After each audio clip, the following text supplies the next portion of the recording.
Hello मेरे प्यारे बच्चों, स्वागत है आप सभी का स्पीड स्टडी क्लासेस के एक और बेहतर वीडियो पर। तो बच्चों आज हम लोग पढ़ने वाले हैं क्लास 12 फिजिक्स के बारे में।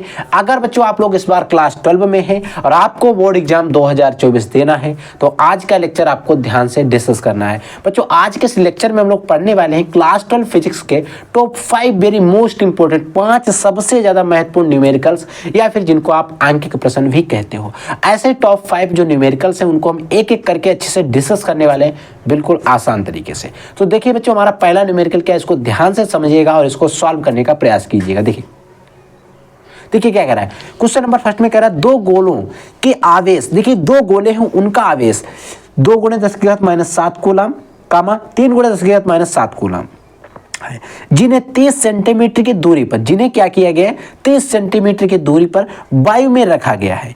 उनके बीच कार्यरत कूलाम्बीय बल, यानी कि उनके बीच में कितना कूलाम्बीय बल कार्य कर रहा है तथा परिकलन कीजिए। इसका क्या करना है, आपको परिकलन करना है कितना कूलाम्बीय बल इनके बीच में कार्य कर रहा है, कितना कूलाम्बीय बल इनके बीच में कार्यरत है। तो सॉल्व करने के लिए कुछ बातें आपको ध्यान रखना होता है। सबसे पहले आपको लिखना होता है गिवन वैल्यू, यानी कि गिवन वैल्यू का मतलब ये होता है हमें जो क्वेश्चन दिया गया इसमें कुछ मान जो दिए गए इनका मान। देखिए बच्चों यहाँ पर दो गोले हैं तो दो आवेश हैं, यानी कि बच्चों Q1 का मान हमें दिया गया है 2 × 10⁻⁷ कूलम। Q2 का भी मान दिया गया है 3 × 10⁻⁻⁷ कूलम। ये वाला Q2 का मान है Q1 में। इनके बीच की दूरी यानी कि जिसको बच्चों हम R से लिखते हैं वो दिया गया 30 सेंटीमीटर। 30 सेंटीमीटर दी गई। अगर बच्चों 30 सेंटीमीटर को अगर हम मीटर में चेंज करें, इसको मीटर में चेंज करेंगे तो आ जाएगा 0.3 मीटर, या आप इसको घात में अगर लिखेंगे तो आ जाएगा 30 × 10⁻⁻2 मीटर। तो घात में लिखेंगे तो हमें घातें जी जोड़नी घटानी पड़ेंगे, तो इससे अच्छे हम ए भी लिखेंगे। इसमें 2 घातें हटेंगी तो 2 जीरो इधर बढ़ जाएंगे, ठीक है, नो टेंशन। ए हमारा आ गया। तो इनसे पूछ रहे हैं इनके बीच में कार्यरत कूलाम्बीय बल कितना होगा, यानी कि यहाँ पर एफ हमसे पूछा जा रहा है। अब बच्चों अगर आपने सूत्र पढ़ा होगा एक बल के लिए, एफ के लिए मैंने आपको सूत्र पढ़ाया था। अगर आप लोग हमारे साथ जुड़े हुए हैं, पढ़ रहे हैं, तो एफ इक्वल टू एक हमने आपको सूत्र पढ़ाया था। क्या होता है, एफ इक्वल टू होता है 1/4πε0, ठीक है। 1/4πε0 के होता है, इनटू में क्या होता है Q1 भी होता है और Q2 भी होता है। अपोन में क्या होता है बच्चों, Q1 Q2 अपोन होता है बच्चों R²। ये सूत्र मैंने आपको पढ़ाया था। क्योंकि यहाँ पर बच्चों के जो है के का मान कितना रखेंगे, हम 1 रखेंगे। वायु की बात कर रहा है, के का मान है 1, ठीक है। चूंकि हमें एक चीज और पता है 1/4πε जो नॉट है इसका पूरे का मान एक होता है जो कांस्टेंट होता है 9 × 10⁹। ये मान हमें पता है, ठीक है। तो बच्चों अब हम इसको आसानी से सॉल्व कर सकते हैं। तो F इक्वल टू हमारा एक नया सूत्र बन जाएगा। क्या बनेगा, 1/4πε0 के स्थान पर रखेंगे 9 × 10⁹। के का मान 1 है तो गुणा हो जाएगी 1 हो जाएगा। अब बच्चों Q1 का मान रखेंगे, Q1 का मान कितना है 2 × 10⁻⁷ है, ये वाला दिया गया। Q2 का मान 3 × 10⁻⁷ दिया गया, दिया गया, ठीक है। बच्चों अपोन में R² का मान कितना है, देखिए 0.3। R² का मतलब इसको हम 2 बार लिख सकते हैं 0.3। इनको 2 बार मैंने लिख लिया। इनको 2 बार लिखने का मतलब यहाँ ऊपर दशमलव गुणा कर का निशान लगा देंगे और यहाँ पर हम 2 जीरो को हटा देंगे। 2 जीरो को क्या करेंगे, जो दशमलव लगे इनको हटा देंगे। तो 2 संख्याओं के बाद दशमलव, एक संख्या इधर एक संख्या इधर, यानी कि 2 संख्याओं के बाद दशमलव, तो 2 हमने ऊपर जीरो बढ़ा दिया। अब इस 3 से इसको काटेंगे, 3 तिहाई कितने होते हैं 9, और बचे 3 को 3 से कैंसिल कर देंगे, ठीक है। तो ऊपर कितना बचा इसको ध्यान से समझिएगा। देखिए ऊपर बच्चा बच्चों 10⁻9 बचा हमारा, गुणे 3 दूनी कितने होते हैं 6, गुणे 10⁻⁻ के बच्चों हमारा कितना बचा 14, 7 दूनी 14, एक घातें जुड़ जाएंगी। इनटू में हमारा क्या बचा 10⁻100 बचा, ये वाला जो हमने जीरो बढ़ा दिया। 7 दूनी 14 जुड़ गई और इधर हमारी प्लस की 9 है। अब बच्चों जो प्लस की 9 है और इन 2 जीरो का मतलब है प्लस में घात ही होता है, ठीक है। तो हम सबसे पहले लिखेंगे 6 गुणे 10⁻⁻14 लिखेंगे और गुणे में लिखेंगे 9 में 2 अगर जोड़ देंगे तो गुणे 10 की पावर हो जाएगा 9 2 11। अब बच्चों अगर इसको हम और भी सही करके लिखना चाहें तो लिख सकते हैं। तो 6 गुणे 10⁻14 से अगर 11 को घटा देंगे तो हमारी कितनी बचेंगी 3 बचेंगी, 3 बचेंगे और किसकी बचेंगी माइनस की। अब बच्चों यही एफ यानी कि एफ इक्वल टू हमारा इसका आंसर आ जाएगा। इनके बीच में कार्यरत बल कितना होगा इतना, यानी कि एफ इक्वल टू क्या आ गया हमारा 6 × में 10⁻³ और आपको बल का मात्रा क्या होता है बच्चों न्यूटन, आप लोग लिख लीजिएगा टन। न्यूटन को शॉर्टकट में एन से प्रदर्शित कर देते हैं। अब बच्चों यहाँ पर जो पूछा जा रहा है एक कूलामी बल। अब एक चीज और आपको पता है, यहाँ पर माइनस, यहाँ पर जो बल आया है वो किस में आया है, पॉजिटिव में। अगर बच्चों पॉजिटिव बल आता है तो वहां पर कौन सा बल लगता है, प्रतिकर्षण बल। प्रतिकर्षण कौन सा बल कार्य करता है बच्चों, प्रतिकर्षण बल कार्य करता है, याद रखिएगा। इसका जो बल होगा बच्चों यहाँ पर कैसा होगा, प्रतिकर्षण होगा। यानी कि जो Q1 है एक आवेश और एक Q2 आवेश है, ठीक है, इन दोनों के बीच में जो बल कार्य कर रहा है F लग रहा है, वो कैसा लग रहा है, प्रतिकर्षण। अगर बच्चों एक माइनस है तो यहाँ पर माइनस में क्या होता है, आकर्षण बल। देखिए अगर एक पॉजिटिव चिन्ह है, इधर भी पॉजिटिव चिन्ह है, ये दोनों को एक दूसरे को प्रतिकर्षित करेंगे। एक पॉजिटिव है और एक माइनस है, तो एक दूसरे को क्या करेंगे, आकर्षित करेंगे, यानी कि आकर्षण बल होगा। तो यहाँ पर कौन सा बल कार्य कर रहा है, प्रतिकर्षण बल। तो आई होप आपको ये न्यूमेरिकल अच्छे से समझ में आएगा। अगला न्यूमेरिकल को नंबर 2 देखिए बच्चों।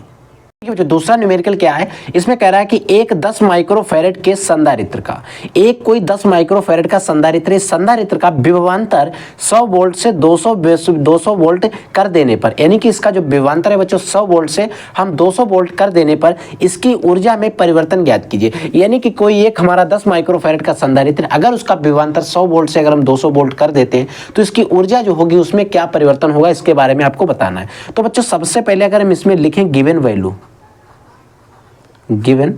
वैल्यूज के बारे में, ठीक है, तो गिवन वैल्यू में क्या हो जाएगा बच्चों, में क्या क्या दिया गया है, हमें यहाँ पर दिया गया इतने माइक्रोफैरेड का संधारित्र है। अब संधारित्र को बच्चों हम लिखते हैं C हमें दिया गया है 10 म्यू का मतलब होता है माइक्रोफैरेड। अब बच्चों इस माइक्रोफैरेड को चेंज करेंगे हम फैरेड में, तो एक फैरेड में चेंज करेंगे 10 इंटू में 10 की पावर -6 से हम इसमें गुणा कर देंगे और ये हो जाएगा हमारा फैरेड में म्यू एफ, या फिर आप हिंदी में लिख सकते हैं फैरेड। ये हमारा फैरेड में हो गया। तो बच्चों ये तो C हो गया। अब देखिए यहाँ पर विभवांतर में परिवर्तन, देखिए यहाँ पर हमें 2 मान दिए गए, V1 का मान दिया गया 100 कामा V2 का मान दिया गया है 200, ठीक है। अब हमसे पूछ रहा है इसमें संचित ऊर्जा स्थिति जो ऊर्जा होगी, इसकी जो ऊर्जा जो होगी उसमें कितना परिवर्तन होगा। अब बच्चों ऊर्जा को लिखते U इक्वल टू, हमसे क्वेश्चन मार्क पूछा गया, ठीक है।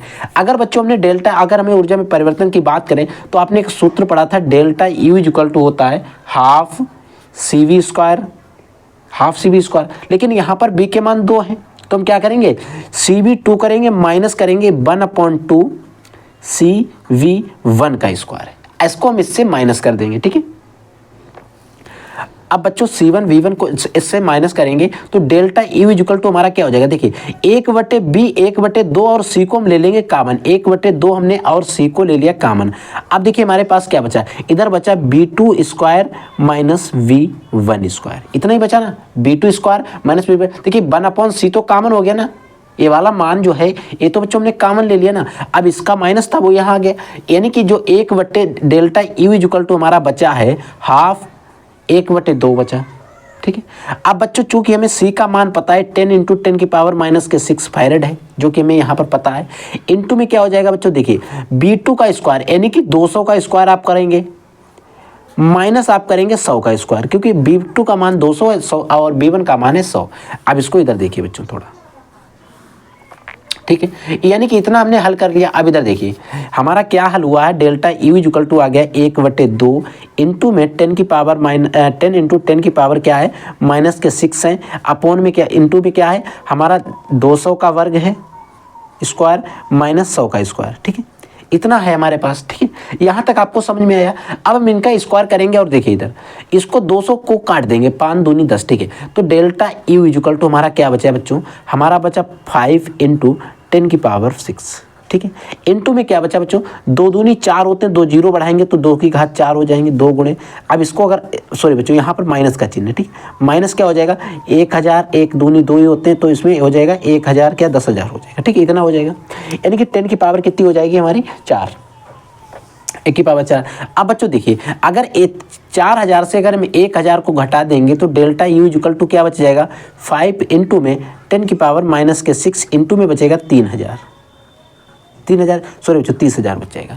10 की पावर कितनी बच जाएंगी 10 की घात -4 बच जाएंगी, 3 गुणे 10 की घात 4 बच जाएंगे। अब बच्चों क्या होगा, ये तो माइनस घटा दिए तो हमारी गुणा में आ गया। अगर बच्चों 10 की घात 3 यहाँ पर 4 जीरो लगे हैं, इनको अगर बच्चों घात के रूप में कन्वर्ट करना चाहें तो 5 इंटू 10 की पावर -6 हो जाएगा, इंटू 4 लगे हैं तो 3 गुणे 10 की घात हो जाएंगी 4, और ये हो जाएंगी आपकी पॉजिटिव की। तो अगर हम बच्चों इसको और सही से हल करें तो 5 और 3 की अगर आप मल्टीप्लाई करोगे तो आ जाएगा 15 यानी कि 15, और अगर जो 10 की घात -6 है अगर इसको घटा दोगे बच्चों इससे तो आ जाएगा 10 की घात -2, 10 की घात -2।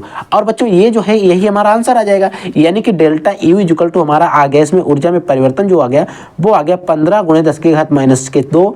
और बच्चों ऊर्जा का मात्रा क्या होता है? जूल। इतने जूल ऊर्जा का परिवर्तन होगा, इतने जूल ऊर्जा परिवर्तित होगी अगर वो वोल्टेज 100 से 220 हो जाए, 200 होता है। ठीक है, समझ में आ गया? इस तरीके से आपको हर एक न्यूमेरिकल को सॉल्व करना रहता है, एक एक स्टेप बाय स्टेप आप सॉल्व करिएगा, क्योंकि बच्चों मैंने आपको यहाँ पर व्हाइट पेज पे सॉल्व करके बताया। अगर आप इसको कॉपी में सॉल्व करोगे तो मैं गारंटेड कहता हूँ आपको अप्रॉक्स 2 पेज भर जाएंगे। ठीक है, तो अच्छे से न्यूमेरिकल सॉल्व करिएगा, सॉल्व करने का प्रयास कीजिएगा ताकि आपका बोर्ड में कोई भी गलती ना हो। ठीक है, अगला बच्चों न्यूमेरिकल नंबर 3, इसको भी ध्यान से देखिएगा।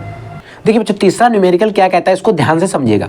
इसमें कह रहा है 5 एम्पियर की धारा तार से प्रवाहित हो रही है। देखिए यहाँ पर एक धारा है जो 5 एम्पियर की है, वो क्या हो रही है? एक तार में प्रवाहित हो रही है। ठीक है, तो प्रति मिनट तार की अनुप्रस्थ काट के क्षेत्रफल से, यानी कि प्रति मिनट यानी कि हर एक मिनट में तार की अनुप्रस्थ काट के क्षेत्रफल से गुजरने वाले इलेक्ट्रॉनों की संख्या कितनी होगी? बच्चों हम इसको सबसे पहले नोट करेंगे गिवन वैल्यू, यानी कि इसमें हमें गिवन वैल्यूज के अंदर क्या क्या मान जो है वो दे दिए गए। बच्चों यहाँ पर धारा 5 एम्पियर की है, मतलब I इक्वल टू दिया गया 5 एम्पियर। ठीक है, तो I में हमें कोई टेंशन नहीं। अब यहाँ पर प्रति मिनट तार के इतने मतलब क्षेत्रफल से प्रति मिनट, ठीक है, यहाँ पर समय दिया गया T इक्वल टू कितना दिया गया? प्रति मिनट, यानी कि 1 मिनट। अब यहाँ पर 1 मिनट में तो रख नहीं सकते, हम यहाँ पर लेंगे 1 मिनट में कितने सेकेंड होते हैं? 60 सेकेंड होते हैं। तो यहाँ पर हम कितना लेंगे? 60 सेकेंड ले लेंगे। ठीक है, आप पता है कि इसमें से कितने इलेक्ट्रॉनों की संख्या है, यानी कि number of electron n equal to हमारा क्वेश्चन मार्क। ठीक है, अब बच्चों हमें n equal to question mark हमें सिर्फ 2 मान दिए गए, ए I दिया गया और a दिया गया। अब हमें यहाँ पर निकालना क्या है? n। आपने एक सूत्र पढ़ा था q इक्वल टू होता है n e। अगर यहाँ पर बच्चों हम n की बात करें तो n इक्वल टू क्या होता है? q अपॉन e हो जाएगा। n इक्वल टू क्या हो जाएगा? q अपॉन ई। अब बच्चों q अपॉन ई होता है, ठीक है, हमें यहाँ तक पता है। इसको अगर इक्वेशन नंबर 1 मान लें, हम इसको समीकरण नंबर 1 मान लिया हमने। इतना आपने पढ़ा या नहीं पढ़ा? ये सूत्र आप लोगों ने देखा होगा। ठीक है, ठीक है, चूंकि हम एक चीज और भी जानते हैं, एक सूत्र हमने और भी पढ़ा है, q equal to I t भी होता है, या फिर I इक्वल टू आपने पढ़ा था q अपॉन टी। ठीक है, ये वाले सूत्र पढ़े हैं। तो q इक्वल टू हम जानते हैं, आप अगर लिखना चाहें तो लिखेंगे हम जानते हैं क्या? q equal to I t होता है। तो बच्चों q equal to I t जो है समीकरण 1 में रख देंगे, तो हमारा जो समीकरण 1 बना है तो इसमें q के स्थान पर हम आई टी रख देंगे, I upon T, I into T upon में E हो जाएगा। तो एक नया सूत्र हमारा ये बन गया, यानी कि Q का हमने मान रख दिया है। ठीक है, आई टी।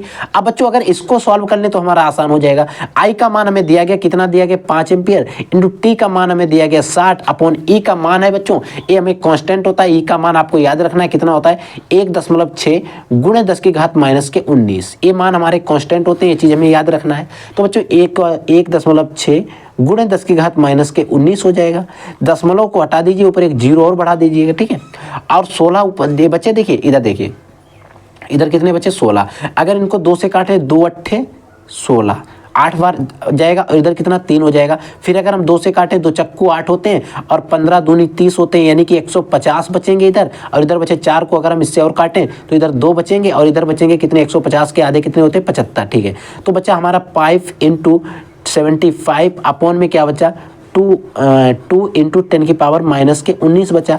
अब 10 की पावर -19 को हम ले जाएंगे ऊपर, तो 75 कितने हो? 55 बच्चे कितने होते हैं? इनकी मल्टीप्लाई करिए, 55 25 के 5 हो जाएंगे, 5 7 35 और 2 कितने होते हैं? 37। ठीक है, 37 अपॉन में 2 इंटू में, अब ये 10 की घात -19 है, इनको हम ले जाएंगे ऊपर, तो ये हो जाएंगे बच्चों +19। ठीक है, 10 की घात -19 थे नीचे, जब इनको ऊपर ले जाएंगे तो किसके हो जाएंगे बच्चों? प्लस के हो जाएंगे। ठीक है, यहाँ तक आपको समझ में आ रहा है? नहीं समझ में आ रहा है? आप क्या करेंगे? इसको भाग देंगे। 2 एकन 2 बचा 1 भे 16 17, 2 अट्ठे 16 बचा 1 भे 15, 2 सत्ते 14 लगाया दशमलव बचा 1 14 और 1 15, 2 पंचे 10, यानी कि बच्चों हमारा आ गया मान आ गया है जो बच्चों 18.7.5 इंटू 10 की पावर 19। ठीक है, अब ये मान आ गया, और ये किसके इक्वल टू आया? n equal to. अब हम चाहें तो इतने इलेक्ट्रॉन लिख सकते हैं, इलेक्ट्रॉन। अगर बच्चों यहाँ पर 187.5 इलेक्ट्रॉन दिए गए हैं, ठीक है। अगर बच्चों हम इस दशमलव को अगर सही से और लिखना चाहें, इधर देख लीजिएगा आप, देखिए इधर हम बढ़ा रहा हूं, इसी को आगे कर दीजिए। इसको आप लिख सकते हो 1.875 इंटू में कर सकते हो 10⁻21, और वो भी किसकी होंगी, पॉजिटिव की। यानी कि n इक्वल टू आप इतना भी लिख सकते हो। इस दशमलव जो यहाँ लगा था, इनको हमने दो संख्या इधर बढ़ाई और वो दो घाते हमने जोड़ दी हैं, तो 1902 कितने होते हैं, 21। तो 1.875 गुणे 10⁻21 भी हम लिख सकते हैं। और यहाँ पर भी आप इतने इलेक्ट्रॉनों की संख्या, जो इलेक्ट्रॉनों की हमसे पूछी गई है, नंबर ऑफ इलेक्ट्रॉन, कितने इलेक्ट्रॉनों की संख्या कितनी होगी, तो होगी एक n इक्वल टू हमारा आया है 1.875 गुणे 10⁻21। समझ गए। तो इस तरीके से आपको हर एक न्यूमेरिकल को सॉल्व करना रहता है। अगला न्यूमेरिकल देखिए बच्चों, अगला जो हमारा चौथा न्यूमेरिकल है, इसको और भी ध्यान से समझिए क्योंकि ये और भी ज्यादा इंपॉर्टेंट है। देखिए बच्चों, एक लंबे सीधे तार में, एक कोई लंबा सीधा तार है, उस तार में 20 एम्पीयर की वैद्युत धारा उत्तर से दक्षिण दिशा में बह रही है। जो वैद्युत धारा है वो बच्चों उत्तर से दक्षिण दिशा में बह रही है, ठीक है। एक इलेक्ट्रॉन दक्षिण से उत्तर में, एक इलेक्ट्रॉन जो है वो दक्षिण से उत्तर जा रहा है, और वो जा रहा है 2 मीटर पर सेकेंड के वेग से, 2 मीटर पर सेकेंड के वेग से तार से 10 सेंटीमीटर की दूरी पर प्रक्षेपित किया जाता है। यानी कि इतने वेग से इतने मीटर की, इतने सेंटीमीटर की दूरी पर प्रक्षेपित किया जाता है। इलेक्ट्रॉन पर कार्यरत चुंबकीय बल का परिमाण क्या होगा तथा इसकी दिशा ज्ञात कीजिए। अब बच्चों सबसे पहले हम इसमें बात करेंगे गिवन वैल्यू की। हमें जो भी मान दिए गए उनको नोट करेंगे, गिवन वैल्यूज की। अब हमें यहाँ पर चुंबकीय क्षेत्र भी बताना है, इसका परिमाण और इसकी दिशा भी बतानी है। तो बच्चों यहाँ पर देखिए, यहाँ पर एक लंबा सीधा तार, इसमें 20 एम्पीयर की वैद्युत धारा उत्तर से दक्षिण की ओर जा रही है। यानी कि धारा को बच्चों हम लिखते हैं I से, और I इक्वल टू हमें यहाँ पर दिया गया 20, ठीक है। 20 A4 एम्पियर हो जाएगा, ठीक है। अब 2 मीटर पर सेकंड के वेग से, यानी कि बच्चों इसका वेग यानी कि V इक्वल टू दिया गया 2 मीटर प्रति सेकंड, ठीक है। यहाँ पर वेग भी हमें पता हो गया, 2 मीटर पर सेकंड हो गया, ठीक है। अब बच्चों यहाँ पर हमें क्या है, इतने मीटर की प्रक्षेपित, यानी कि इतनी दूरी 10 सेंटीमीटर है, और दूरी को बच्चों हम किससे लिखते हैं, R से। किससे लिखते हैं, R से। तो R इक्वल टू क्या दिया गया, 10 सेंटीमीटर दिया गया। अगर बच्चों 10 सेंटीमीटर को अगर हम चेंज करके बनाए मीटर में, तो ये हो जाएगा 10 गुणे 10⁻⁻2 मीटर हो जाएगा। अब बच्चों में इसका सबसे पहला चुंबकीय क्षेत्र यानी कि B निकालना है। अब B equal to question mark. अब इसके दिशा बात करनी। अब बच्चों अगर आपने गॉस के प्रमेय या चुंबकीय क्षेत्र के बारे में पढ़ा होगा, तो चुंबकीय क्षेत्र, और चुंबकीय क्षेत्र को हम B से प्रदर्शित करते हैं। V इक्वल टू आपने एक सूत्र पढ़ा था, μ0 अपॉन में होता है बच्चों 2 पाई, इंटू में होता है I अपॉन R होता है, ठीक है। चूंकि हमें पता है μ0 2 पाई वगैरह कहाँ से लाएंगे, तो आपको याद रखना है μ0 अपॉन 2 पाई का जो मान हो जाएगा, इसका जो एक मान हो जाएगा वो हो जाएगा 2 × 10⁻⁻2। ये बच्चों मान आपको याद रखना है, μ0 अपॉन 2 पाई। इसके स्थान पर हम इतना लिख सकते हैं। तो V इक्वल टू क्या हो जाएगा, इसको ध्यान से देखिए, तो क्या हो जाएगा 2 × 10⁻⁻7 इंटू में क्या हो जाएगा I का मान कितना दिया गया बच्चों 20, अपॉन में बच्चों क्या होता है R का मान हमें पता ही है 10 × 10⁻⁻2 आया है। अगर 10 दूनी 20 यानी कि 2 आ जाएगा ऊपर, अगर इसको हम काट देंगे, ठीक है। अब देखिए, तो V इक्वल टू हमारा क्या हो जाएगा, 2 × 2 दूनी कितने होते हैं 4। अब 10 की घात ऊपर जो जाएंगे तो हो जाएंगे प्लस की, और देखिए 10 की घात माइनस के 7 यहाँ पर है। अब ये 10 की घात 2 बची, इनको ले चलेंगे ऊपर, ये हो जाएंगी प्लस की। अब बच्चों V इक्वल टू क्या आ जाएगा 4 हो जाएगा, 2 दूनी 4, हाँ 10 दूनी 20, ठीक है, इंटू 10⁻⁻5 बचेंगे, इतने तो बचेगा। और चुंबकीय क्षेत्र का मात्रा क्या होता है बच्चों, टेस्ला होता है, टेस्ला। तो बच्चों इसका चुंबकीय क्षेत्र तो हमें पता हो गया, V आ गया इतना, ठीक है, इतना चुंबकीय क्षेत्र V आ गया। अब इसका हमें परिमाण भी निकालना है, इसका परिमाण भी निकालना है। कार्यरत चुंबकीय जो बल है उसका परिमाण, देखिए क्या कह रहा है, कार्यरत चुंबकीय बल का परिमाण, ठीक है। अब हमें इसका बल भी निकालना है, कार्यरत इस पर चुंबकीय बल कितना होगा। तो यानी कि यहाँ पर अब हमें यहाँ पर यहीं पर अगर आप लिखना चाहें तो आप लिख सकते हैं F equal to question mark.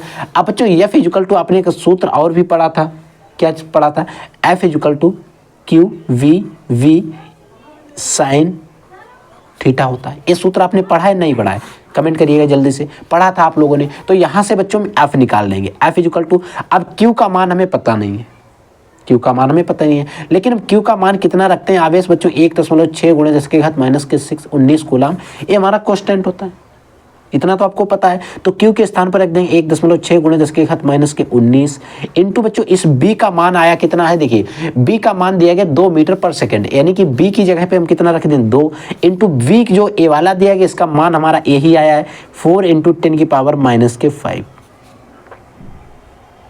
ठीक है, अब बच्चों इस साइन थीटा को हटा दीजिए क्योंकि यहाँ पर एंगल की बात नहीं हो रही। अब इसको गुणा करिएगा और इसको सॉल्व कर लीजिएगा, आपका आंसर आ जाएगा। V के स्थान पर कितना दिया गया 2 दिया गया, V रख दिया गया, ठीक है, नो टेंशन 2 रखिएगा। अब बच्चों 4 दूनी कितने होते हैं 8, 1.6 गुणे 10 की 8, 4 दूनी 8 हो जाएंगे, इंटू में क्या हो जाएगा गुणा में घातें जुड़ जाती हैं तो 19 और 5 कितने हो जाएंगे माइनस के 24 यानी कि 24। ठीक है, अब बच्चों 10 की घात माइनस के 24 हो जाएंगे। अगर बच्चों F इक्वल टू हम अगर इनकी गुणा करें 16 पंचे कितने होते हैं 80 होते हैं, ये चीज़ आपको पता ही है। 16 अट्ठे 128 होते हैं। ठीक है, तो 16 अट्ठे 128.1 संख्या के बाद है तो गुणे 10 की घात माइनस के 24 बचे। अब इतना अगर हम न्यूटन लिख दें इतना न्यूटन हो जाएगा। और अब बच्चों इसकी दिशा की तो देखिए इसमें पॉजिटिव है तो यहाँ मतलब होता तार से दूर होगी, तार से दूर होगी इसकी दिशा, तार जो होगा उससे दूर हो जाएगी। ठीक है, इसकी दिशा आप लिख दीजिए तार से दूर दिशा होगी। अब बच्चों यहाँ पर देखिए अगर आप इसको और भी सही करके लिखना चाहें तो F इक्वल टू आप लिख सकते हैं 1.28 गुणे 10 की घात माइनस के आप कितने बचेंगे 23 ही बचेंगे क्योंकि इधर एक प्लस टिप और कास्ट हो जाएगी। तो इसका मात्रक क्या होता है न्यूटन ही होता है, बल का मात्रक। तो इस तरीके से आपको हर एक न्यूमेरिकल को सॉल्व करना। और मेन हमसे यही बल ही पूछा गया था। चुंबकीय क्षेत्र अगर हम नहीं निकालते तो यहाँ पर हम इसको हल नहीं कर पाते क्योंकि बच्चों जब हम बल निकालते तो हमें V का मान जरूरत पड़ता और Q भी जरूरत, Q तो मान लिया फिर लेकिन हम B कहाँ से लाते तो V निकालने के लिए हमें चुंबकीय क्षेत्र निकालना पड़ा इसका। ठीक है, तो आई होप ये वाला न्यूमेरिकल भी आपको अच्छे से समझ में आ गया। अगला देखिए बच्चों, देखिए बच्चों पांचवा न्यूमेरिकल क्या है इसको ध्यान से समझिए। देखिए यहाँ पर कह रहा है U 238, यू का मतलब यूरेनियम, यूरेनियम 238 नाभिक में 2 प्रोटॉन है। क्या है 2 प्रोटॉन। अब प्रोटॉन इतने 6 गुणे 10 की घात माइनस 15 मीटर की दूरी पर स्थित है, यानी कि इनके बीच की दूरी इतनी दी और है कितने प्रोटॉन 2। ठीक है, इनकी पारस्परिक स्थितिज ऊर्जा कितनी होगी, इनकी पारस्परिक जो स्थितिज ऊर्जा होगी यानी कि स्थित होने की ऊर्जा जो होगी वो कितनी होगी। और आपको पेपर जो मिलेगा उसमें लिखा होगा दिया गया है प्रोटॉन पर आवेश QP इक्वल टू 1.6 गुणे 10 की घात माइनस 19। ठीक है, अगर बच्चों इसमें हम गिवन वैल्यूज की बात करें, गिवन वैल्यू, ठीक है, तो गिवन वैल्यू में अगर हम इसके देखें तो हमें दिया गया QP यानी कि पहली बात प्रोटॉन पर जो आवेश दिया गया है PQ भी लिख सकते हैं QP भी लिख सकते हैं, नो टेंशन। ठीक है, चाहे तो आप लिख सकते हैं PQ यानी कि प्रोटॉन पर आवेश, ठीक है, ऐसा भी लिख सकते हो। तो कितना दिया गया 1.6 गुणे 10 की घात माइनस के 19 दिया गया, ये मान हमें कांस्टेंट है। ठीक है, अब कह रहा है इतने बीच की दूरी यानी कि बच्चों इसके बीच की जो दूरी दी गई R इक्वल टू में दिया गया 6 इंटू 10 की पावर माइनस के 15 मीटर, M4 मीटर हो जाएगा।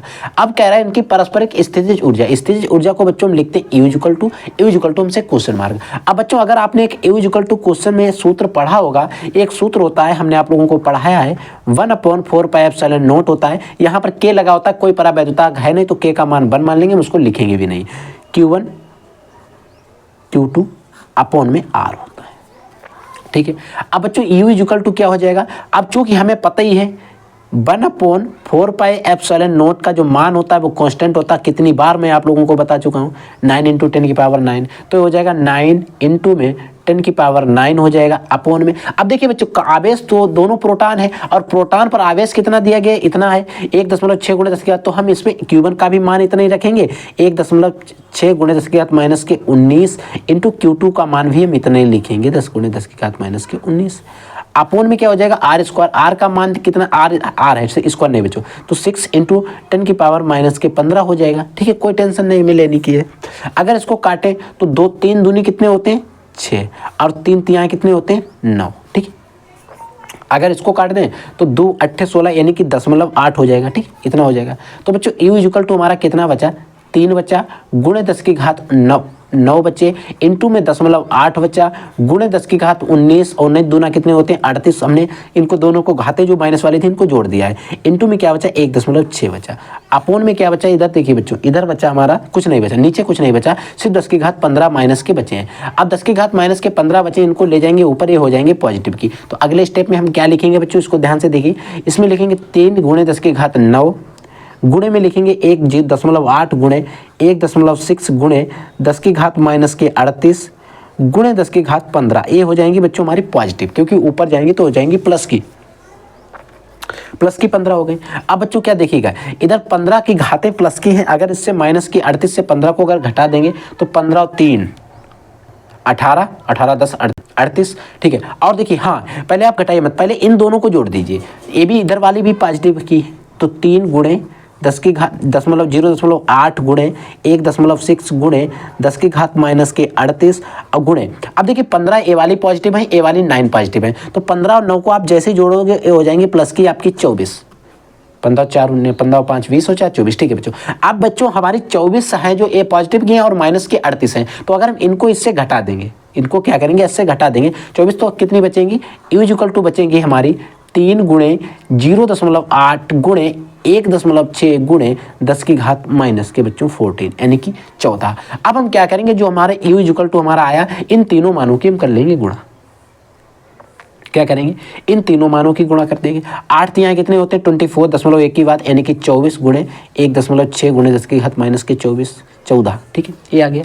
अब बच्चों अगर आप गुणा करना नहीं जानते तो दशमलव में गुणा कैसे की जाती है, इसको मैं देखिए आपको बता देता हूँ। देखिए हमारे 24 है 2.4 है गुणे 1.6, अब हमें इसकी गुणा करनी है, हम कैसे करेंगे, देखिए 6 चौक कितने होते हैं बच्चों 24, यानी कि 24 होते हैं, 2 करनी बच के 2 हासिल के बचे, 6 दूनी 12 और 2 कितने होते हैं 14। अभी आप दशमलव मत लगाइएगा, ठीक है, आप इसके नीचे आप कटिया लगाते थे, 1 चक्कू 4 हो जाएंगे, 1 दूना 2 हो जाएंगे, आप इनको क्या करिए जोड़िएगा, 4 4 4 8 हो जाएंगे, 3 और 2 और 1 कितने होते हैं 3। अब बच्चों यहाँ पर इतना आ गया। अब हमें पता है, देखिए अब 1 2 दो संख्या है, देखिए दशमलव 1 के बाद है, दशमलव 1 के बाद, यानी कि टोटल अगर बात करें तो 2 संख्याओं के बाद दशमलव है। अब हमें यहाँ जोड़ हमने जो लिखा है, जो बच्चों हमारा योग आता है, योग, इसमें हमें उतनी संख्या गिन लेनी, 1 2 पीछे से गिननी होती है, तो हमारा इसका जो सही अगर गुणा करोगे, आप कहीं से फोन से करके देख लेना कैलकुलेटर से, इतनी आएगी, तो इस तरीके से आपको गुणा की जाती है। तो हमारा क्या हो जाएगा 3.84 गुणे 10 की घात माइनस के 14, और ऊर्जा किसमें नापते बच्चों, हम जूल में नापते। इतने जूल ऊर्जा कि हमें इसकी स्थितिज ऊर्जा जो हमसे पूछी गई थी वो इतनी होगी, कितनी होगी स्थितिज ऊर्जा, 3.84 गुणे 10 की घात माइनस के 14 जूल। समझ में आ गया। तो आई होप आपको आज के लेक्चर के जो भी मैंने न्यूमेरिकल आपको बताए हैं, आपको एक एक न्यूमेरिकल अच्छे से समझ में आ गया। अगर आपके मन में कोई डाउट रहता है, कोई भी क्वेश्चन रहता है, तो वीडियो के कमेंट सेक्शन में कमेंट करके हमसे क्वेश्चन पूछ लीजिएगा, हम उसका आपको सोल्यूशन वीडियो या फिर जवाब जरूर प्रोवाइड करा देंगे। आपके पास अगर कोई क्वेश्चन है जो आपसे नहीं सॉल्व होता है, physics chemistry biology Hindi English किसी भी सब्जेक्ट का है, तो वीडियो के कमेंट सेक्शन में कमेंट करके हमसे जरूर पूछिएगा, ठीक है बच्चों। तो हम मिलते हैं किसी नेक्स्ट वीडियो में नए टॉपिक के साथ, तब तक के लिए जय हिंद, वंदे मातरम।